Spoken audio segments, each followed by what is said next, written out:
Welcome to my presentation. I will be sharing my Makerspace plans for my future school library. I plan to work at the elementary level. I have 3 primary goals I want to accomplish by providing a makerspace. First, I want my students to develop growth mindsets that they can take with them into the rest of their academic careers as well as into their personal lives. Second, I want my students to develop more confidence. A makerspace is a great way to encourage and empower students to share their creativity and skills when they may not shine academically, socially, or in other ways. Third, I want the makerspace to serve as a springboard for my students. I want them to become more open to new activities and ideas they haven't tried or considered before, and I want it to launch and inspire them to discover new interests, books, hobbies, skills, and more. Makerspaces provide a variety of educational benefits. Here, I've focused on 5 main benefits. First, makerspaces enrich the critical thinking, inquiry, and problem solving that are already taking place in the library. Second, makerspaces help develop students' collaborative skills, including resolving conflict and working together. Third, makerspaces develop communication skills as students share, explain, and demonstrate their ideas and creations. They can even provide a low-stakes way to develop students' language skills. Fourth, makerspaces promote creativity and invite students to play, explore, and invent. Fifth, makerspaces build connections. Activities can serve as a curricular tie-in or extension, as well as a springboard for further inquiry using books and technology. Lastly, makerspaces promote cultural proficiency as students try new hobbies, methods, crafts, and games connecting to different countries, cultures, and literature. A great thing about makerspaces is their flexibility. They provide a variety of activities and experiences. Book and build activities provide a link between books and activities and accomplish my goal of makerspaces as springboards. These can be used in the library or in the classroom because they're also a great way to reinforce and extend lessons. The Utec model is a framework for makerspaces. Students use, tinker, experiment, and create. These stages build on each other from simply familiarizing themselves with materials through play, to playing while tinkering and reiterating to make things better, to fully testing hypotheses and experimenting, to building and developing something entirely new. The Utec model is a great way to provide different levels of experiences based on student needs, and also to help develop growth mindsets and confidence. In my makerspace, I also want to use STEM bins, make and takes, and online tools. STEM bins contain different STEM activities and usually include challenge cards, such as build the tallest tower you can with the included materials. Make and takes are activities that students get to keep and take home with them. And I want to remember online tools. These can be apps or websites to aid in virtual making. There are many makerspace gurus and plenty of ideas to draw on. These are a few articles that will help with the creation of the makerspace. These are a few books about makerspaces. Some of these books are geared toward the activities and some are geared toward a teacher audience. These are a few websites about creating and maintaining a makerspace. Some also include activity ideas.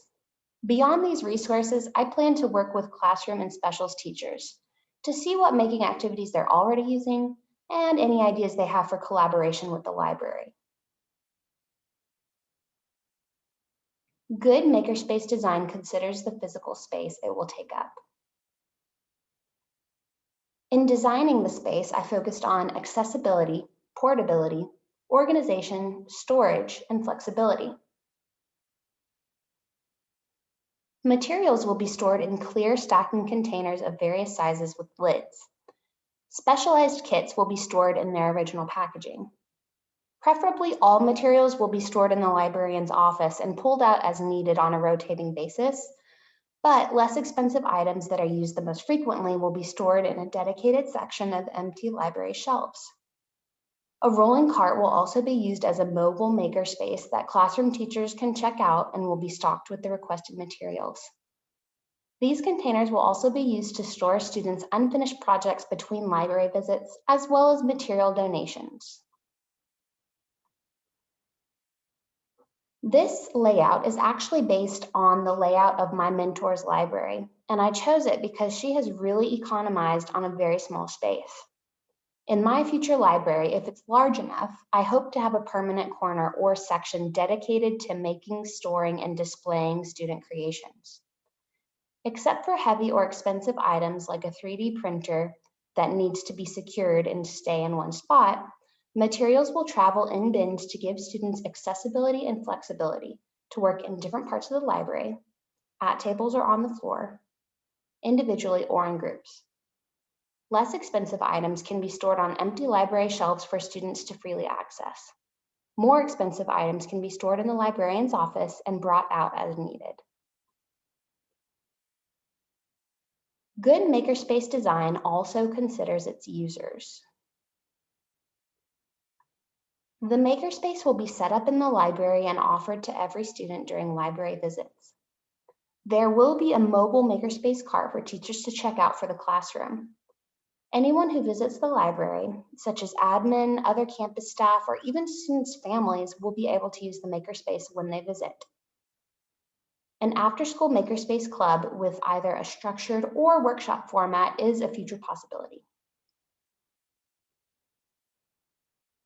It's difficult to implement and sustain a makerspace without considering sources of funding and materials. To pay for the makerspace, I can use the library budget. To supplement that, I can solicit donations of inexpensive materials from the community. I can also conduct fundraisers like selling popcorn and pickles in the dismissal line. Writing grants at the campus, district, or nonprofit level is another way to fund the makerspace. Finally, I can solicit donations of either funds or price your makerspace kits and equipment from partners, such as parent-teacher organizations and local businesses. When soliciting donations, I want to request inexpensive, gently used, easy to find items from the school community. Students may have some of these materials already at home or in their classrooms. Notice the most expensive items on here are Legos, board games, batteries, blocks, and dominoes. If I had $5,000 to spend on a makerspace, I would buy more specialized and pricey items as long-term investments. I'd use my library budget to buy less expensive items like school supplies and organizing containers, and use donations to supplement that. The biggest expenditure in this list is 10 iPads. If I struggled to buy supplies and materials using my library budget or donations, instead, I would only buy 5 iPads and use the extra $1,600 to buy those things instead. Marketing is an important part of library advocacy and will help garner support for the makerspace. I plan to market the makerspace using the library website, school newsletter, morning announcements, word of mouth, and social media. This covers digital, physical, and verbal means of promoting the makerspace and requesting donations. Often, having teachers in the library and remind their students is the quickest, most effective way. Because busy families might lose flyers, they might lack digital access, or they might not regularly review either of those. Hopefully, I've made a strong case and plan for implementing a makerspace in the library. I can't wait to get started.